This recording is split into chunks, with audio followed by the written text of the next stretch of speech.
Tuko hapa leo ikiwa ni safari yangu ya region hii ya Pwani kushughulikia mambo ya usalama. Tuko na mkutano wa 4 hapa Lamu County tukiwa na jukwaa la usalama. Nia yetu hapa ni kuangalia mambo ya usalama vile imefika. Kama vile kila mmoja anajua ni kwamba Lamu County ni mojawapo ya counties ambayo tunajaribu sana kuhakikisha kwamba usalama wetu uendelee kunawiri.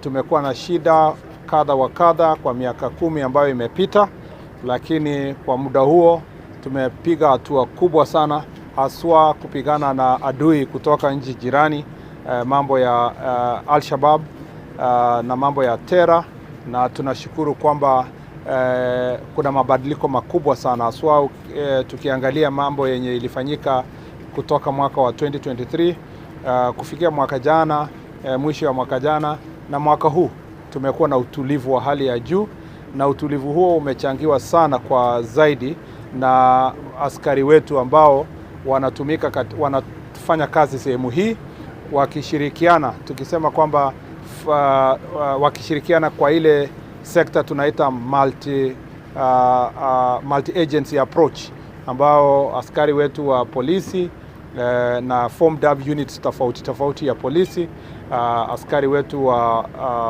ulinzi, na pia askari ambao ni reservist, wale National Police Reservist, wakiungana wote kufanya kazi pamoja kuhakikisha kwamba usalama umeendelea kunawiri katika sehemu hii ya Lamu, haswa tukizingatia kwamba sehemu hii ni border yetu na sehemu ya Somalia. Na pia ningependa kuarifu kwamba kwa sababu ya usalama huo tunafurahia kwamba wenyeji wengi, wananchi wengi wanashirikiana na timu ya security. Kama ingekuwa wananchi ambao wako tayari kushirikiana na security team yetu, hatungekuwa tumepiga ile hatua yenye tuko nayo, na tunawashukuru wananchi wa Lamu kwa sababu ya ile kazi tunafanya pamoja na serikali.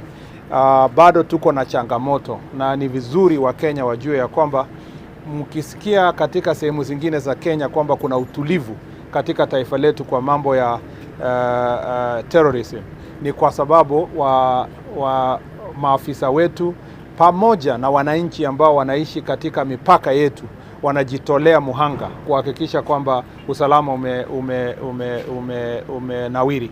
Kwa hivyo kwa miaka hizi 10 ambayo tumekuwa na shida hapa na pale, tunaona kwamba utulivu umetokea kwa sababu ya kazi ambayo tunafanya pamoja, na ninawashukuru maafisa wote ambao wanatumika hapa kwa sababu ya kazi hiyo.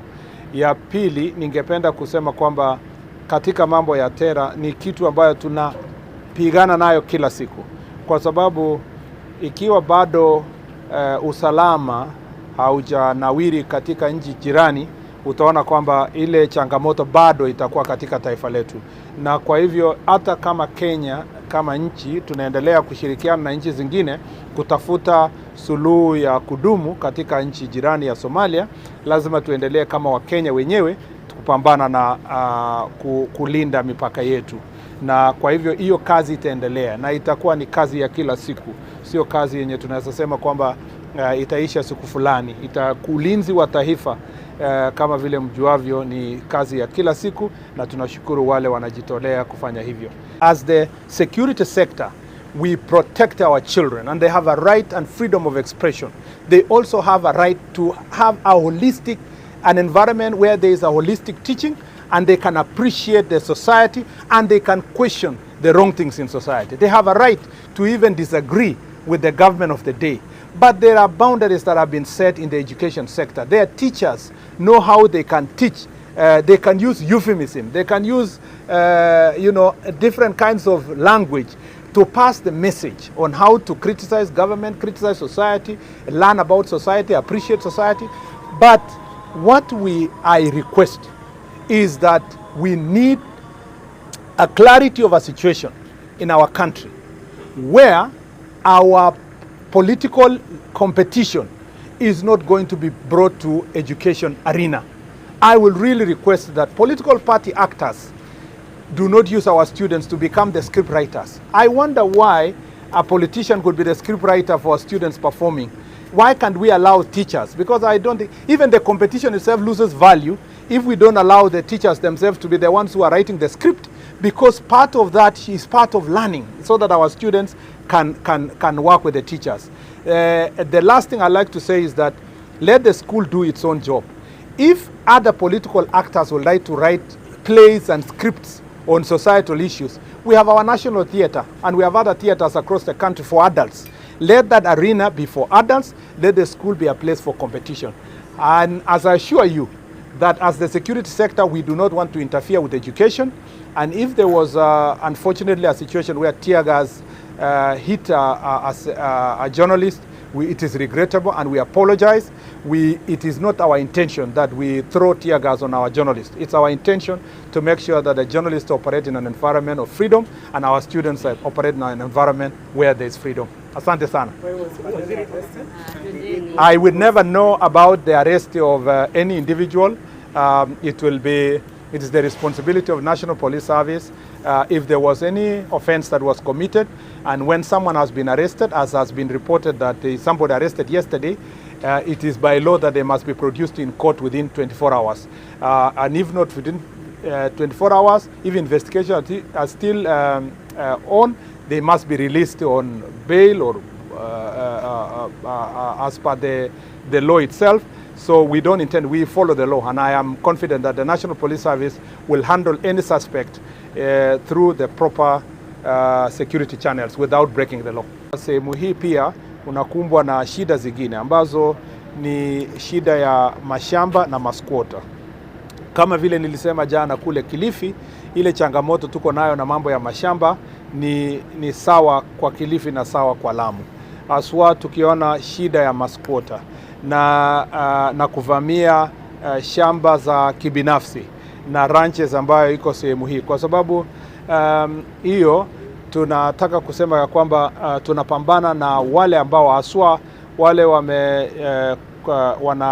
wanafanya uhalifu ya kuuza ama kuvamia, kutafuta watu wa kuvamia shamba za wengine, na watu hao wanavamia shamba alafu wanauzia wananchi wengine ambao hawana uzoefu ama hawaelewi kwamba kama wenye wanauza wako na haki ya kuuza ama hapana. Ni matapeli ambao wanachukua mashamba alafu wanauza. Saa zingine wanatumia vyeti ambavyo ni sio halali, sio ya haki, na pia saa zingine wanatumia title deeds ambayo ni fake. Na hawa kama vile nilisema jana, hawatumiki peke yao. Wao wanasaidiwa na maafisa ya serikali, tukiwemo kuna machiefs ambao wanakosea serikali kwa sababu wanakosea wananchi. Kuna maaskari, kuna wafanyakazi wakiwa kwa lands office. Tumesema ya kwamba ripoti yao iharakishwe na ipelekwe haraka ifikie idara ya DPP ndio wastakiwe kwa ile makosa wanafanya. Alafu sisi katika tutarecommend kwa Public Service Commission hawa wote wenye wanafanya kazi hiyo waajishwe kazi, kwa sababu hatutaki watu wenye wanafaa kulinda wananchi lakini wanatumia nafasi yao kuumiza wananchi kwa kuwanyang'anya mali yao. Na ndiposa unapata masuala mengi ambayo niliulizwa hata nikiwa bunge juzi, inahusikana kwamba tuko na court order, lakini tukitaka kufurusha wale ambao wamevamia shamba unapata kwamba ni watu 1,000, watu 500, watu 2,000. Inaleta changamoto ya kuumiza hawa watu, kwa sababu wengine kwa kutojua wameingia katika kununua hizo mashamba. Na pia kuna watu wana rent squatters, yani wanachukua squatters ya kutumia kiolela kujaribu kunyakua mashamba, na wanatafuta masquatters kwa kila sehemu ya Kenya wawalete hapa ndio wapate unyakuzi wa shamba ya kibinafsi. Pia tutapambana na wao na tutapambana na wale wanawasaidia, na mtaona kwamba baada ya ziara yangu hii tutaona maafisa wa serikali ambao wanahusika wakistakiwa na wengine kuajishwa kazi ili tulete order katika Lamu hii. kwa uhuru ya kujieleza na uhuru ya kufanya expression. Sisi kama idara, kazi yetu ni kulinda haki za binadamu wote, ikiwa pamoja na wanafunzi wetu wakiwa na uhuru ya kujieleza na uhuru ya masomo na uhuru ya kusomeshwa kama wanafunzi wetu. Na hatungependa kabisa kwamba mambo yanayohusikana na masomo ya watoto wetu ielekezwe kwa upande ya kwa mambo ya security ama insecurity, kwa sababu kazi yetu ni kulinda watoto wetu. Uhuru ya watoto wetu kusema lazima ulindwe, na pia wakati tunasomesha watoto wetu lazima tuwapatie nafasi wa kupata masomo ya kila aina bila kusema kwamba tunasurutisha kwa njia moja ama nyingine. Lakini pia tuko na jukumu kama wazazi na kama serikali kuhakikisha masomo yenye inafanyika shuleni sio ile yenye inaleta watoto wetu katikati ya wanasiasa. Kufika kwamba imefika mahali ambapo jiulize kama Mkenya, inawezekanaje kwamba mwanaharakati wa siasa ndio sasa ni mwalimu mkuu mwenye anaandikia wanafunzi mambo ambayo yanasema na anatumia wanafunzi kusema mambo ya kisiasa? Jameni, ni kwa sababu hata kama unadharau serikali kiasi gani ama unadharau shule kiasi gani, tunajua ya kwamba wanafunzi wetu wako na walimu, na ingebidi sisi wanasiasa, wale wote ambao wanafanya siasa, tunawaomba muachie walimu wafanye kazi yao. Tuwache kutumia watoto wetu kufanya siasa. Mpaka imefika wakati ambapo mtu mwenye kabisa tunajua ako mrengo fulani ya kisiasa, yeye ndio mwalimu mkuu ya mambo ya kuendeleza siasa kupitia wanafunzi. Ningeomba kwa heshima ya kwamba tutofautishe mambo yetu ya siasa na mambo ya shule. Wacha walimu waangalie content ambayo wanafunza watoto wetu.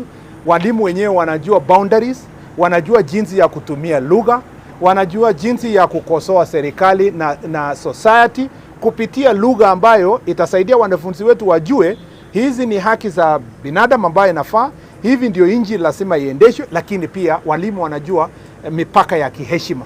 Lakini ukiachia Secretary General ya ODM ama Secretary General ya UDA ama mwanasiasa wa chama fulani, yeye pia at the same time yeye ni script writer ya kuandikia wanafunzi wetu. Wacha tujiulize kama Wakenya. Saa hizi Mheshimiwa Omar Hassan akitumwa na chama cha UDA ambayo iko katika serikali, ambiwe yeye ndio anaandikia wanafunzi wa Mombasa ati script ya kwenda kupeleka national. Wakenya wangapi watakasirika tukianza kutumia wanafunzi wetu kuendeleza siasa ya UDA, hata kama UDA ni chama ambayo iko serikali? Itatupatia haibu kama Wakenya. Vivyo hivyo siasa za upinzani izitumiwe kuendeleza siasa ya watoto wetu. Sio halali na sio nia yetu kama idara ya usalama kwa njia yoyote kuumiza mwanahabari yoyote, na kama katika kudhibiti mambo ya crowds ama mambo ya security, askari yoyote ameweza kuumiza mwanahabari yoyote, kwanza ningependa kumwambia mwanahabari yoyote ambaye ameumizwa kwamba tunasema pole na it is regrettable, if I can say it's a regrettable situation, kwa sababu haifai kwamba tuumize mtu yoyote, mwanahabari yoyote ama Mkenya yoyote ambaye anafanya shughuli zake. Hiyo sio nia yetu na sio njia ambayo inafaa, na pengine tungepanda uchunguzi utafanywa kuona ni askari amepika kwa makusudi ama ilikuwa pia ni ajali. Kwa sababu kama ni jambo la ajali katika ile operation area, pia tunasema kwamba tunawaambia wao journalist, tunawaambia pole, na tutajaribu kila iliwezekanavyo kuhakikisha kwamba usalama wa wanahabari umelindwa wakati wowote wakiwa katika mbele kupasha habari wa Kenya, hata kama tukiwa kwenye operational area.